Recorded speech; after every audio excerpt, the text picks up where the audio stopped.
Monsignor Riley back to the stage.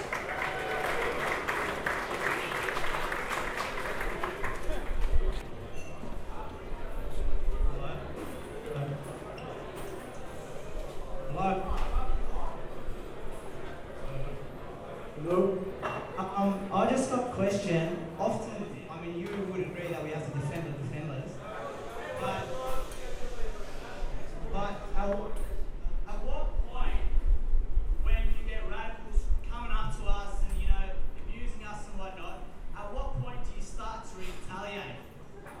I mean, right, it's me, but it's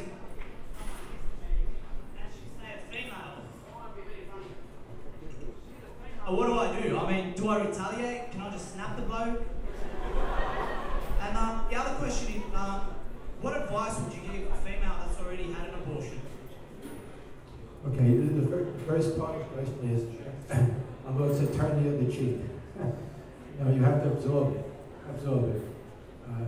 And you have to let them spend their, because they're upset, and it's going to be spent upon you.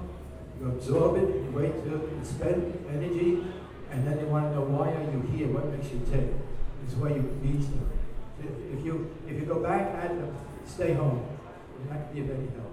You have to be truly loving and peaceful. The woman had an abortion. She needs you most especially, because 50% of the women that have abortions repeat. There's a great amount of women coming in any given day, in any major city around the world today, already had abortions. And they in some way think, I had an abortion, life is ended, God doesn't love me, what's the difference? It's not true. And sometimes, you know, we have this program in America called Silent No More, and where a woman gives witness to a past abortion. I don't ask women to do that. I wouldn't. Okay? For many reasons. First of all, because we don't do that to anybody else. If someone robs a bank in Chicago, he reforms, we don't tell him when he comes to New York, wear a sign around his neck saying, I regret bank robbery in Chicago, and try to get a job at a bank in New York. We just don't do that. The other thing, of course, is that humans forgive, but they don't forget. That's a problem. A woman becomes a dead right to have an abortion. But when God forgives, there's no past with God, there's no future. When he forgives that woman, he recreates her totally new. He just sees his beloved daughter. And when he sees his beloved daughter, he doesn't think of a woman who had an abortion. In other words, there's no second-rate citizen, no second-rate saints in the kingdom of God. Not those who are pro-life or not. So it's important to understand that the woman had an abortion. She needs to be told the truth. The truth is that God never stopped loving her, and when he recreates her, he only sees his beloved daughter. You see, he doesn't see a woman who had an abortion. Humans do that, not God. And she's not second rate. And what we try to do is, when she's restored, now she may need someone to talk to, we do that. She may need to grieve, we may do that. But she is equal to all others. And she comes out, and we say, the way you be involved is just be Christ-like to others. You don't have to keep telling people, I had an abortion, because you'll never be healed. And that's not true. In other words, God made you whole and new, and you are his beloved daughter, and there is no second-rate saints in the kingdom of God. It's important to communicate that to the woman.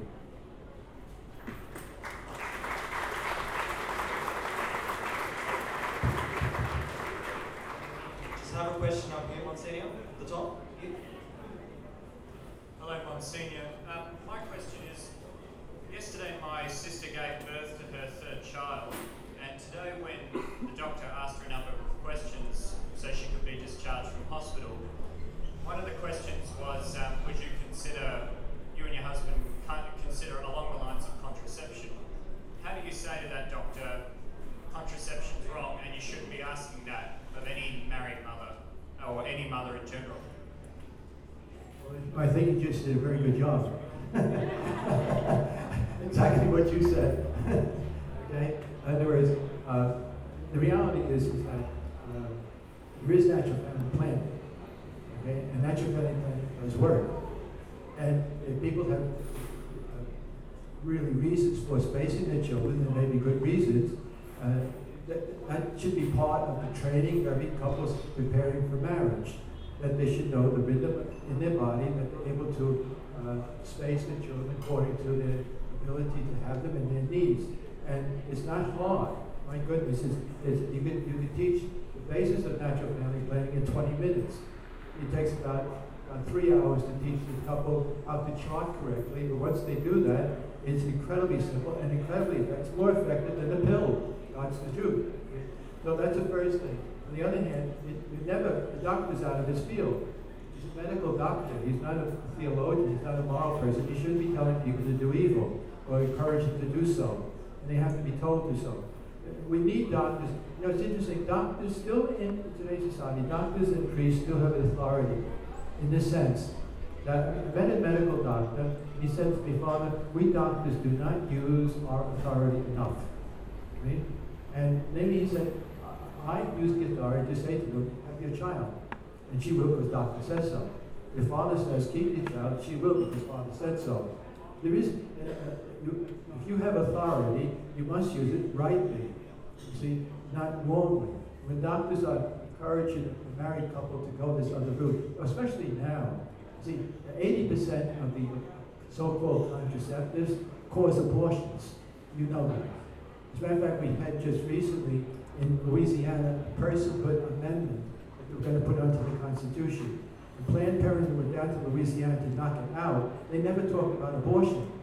What they said was if you outlaw abortion, 80% of the contraceptives on the shelves will have to be removed because they work as an abortifacient. What happened, I don't know if you know this, the original pill that came out in 1960, and it was subsidized by Planned Parenthood, and they used the woman in Puerto Rico as the guinea pigs. They used the poor woman there to experiment on to suppress ovulation, even though it had incredible negative effects on their lives, even to the point of death.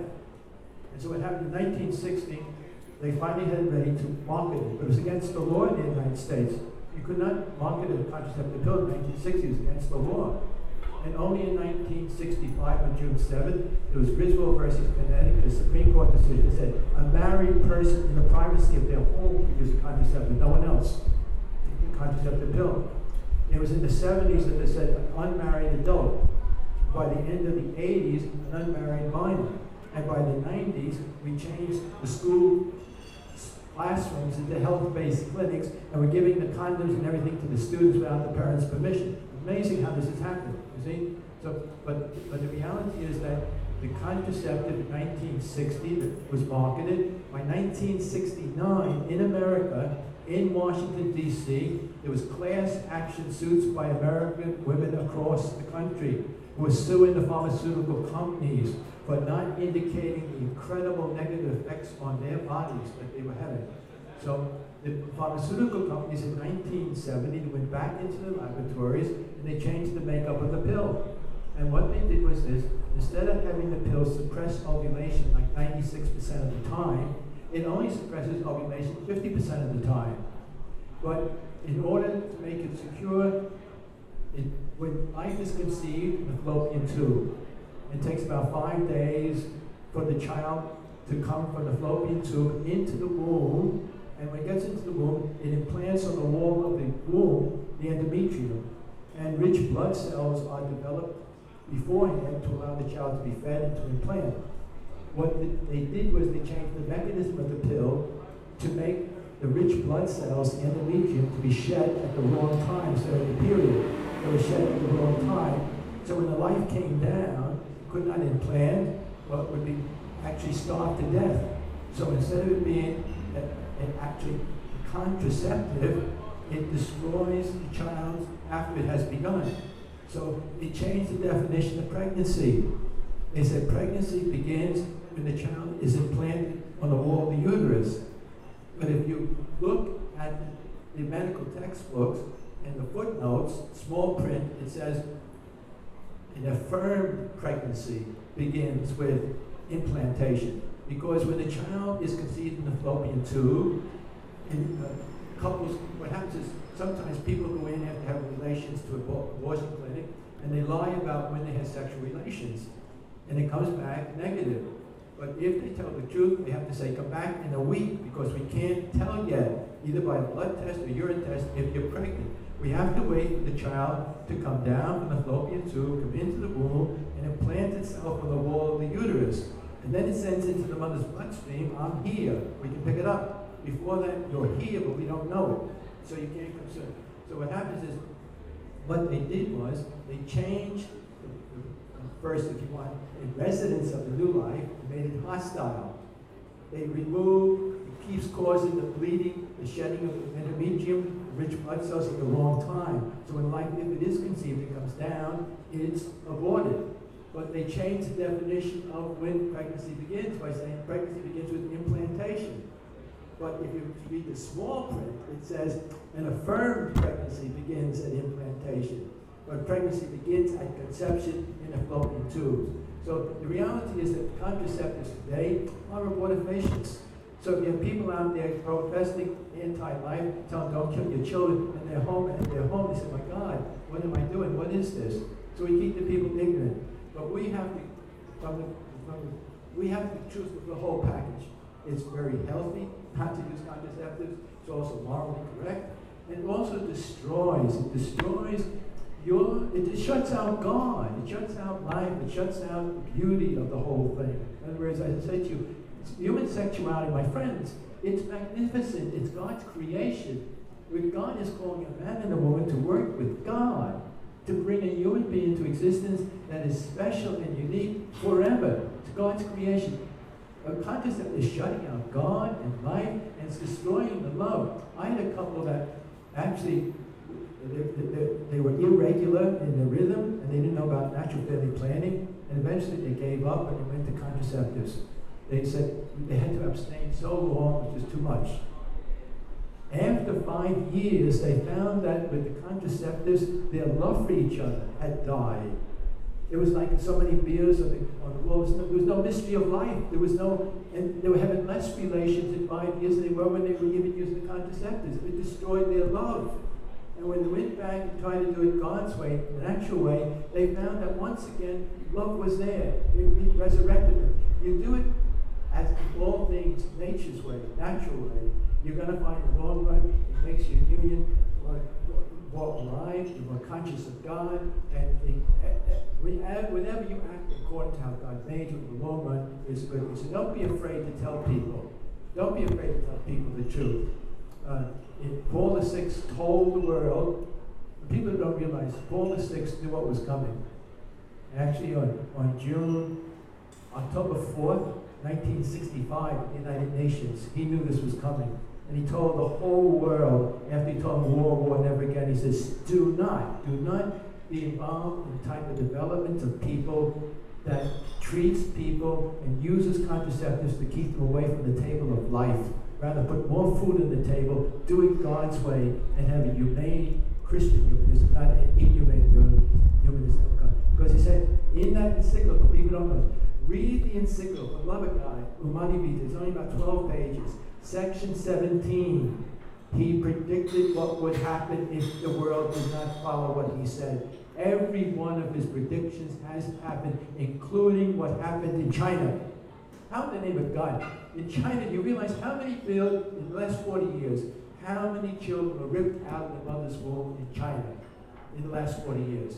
The official number now given out by the Chinese government is 400 billion. How much was the Holocaust? 6 million, 11 million, 400 billion. And Paul VI, in section 17, Humani Vitae, he predicted that would happen. Read it. Unbelievable.